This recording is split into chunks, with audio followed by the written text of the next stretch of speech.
President Ziaur Rahman, তার সুযোগ্য সন্তান তারেক রহমান বগুড়া সদর আসন থেকে ধানের শীষের প্রতীক নিয়ে নির্বাচন করছে।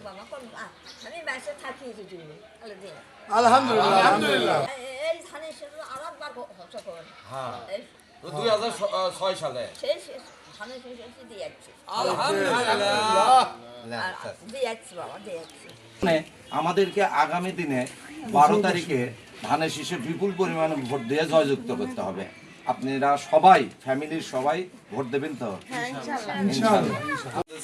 বগুড়া সদর আসন থেকে আমাদের তারেক রহমান ধানের শীষের প্রতীক নিয়ে নির্বাচন করছেন।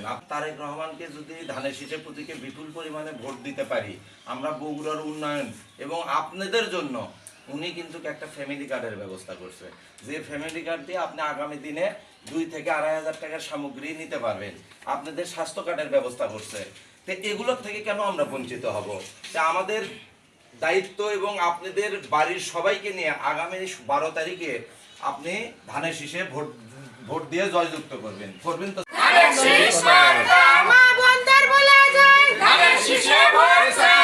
আগামী দিনে যাতে আমরা বিপুলভাবে বিজয়ী করতে পারি ধানের শীষকে, আমাদের উচিত যে আমরা যাতে ধানের শীষে বিপুলভাবে বিজয়ী করতে পারি। আপনি দেবেন তো চাচি?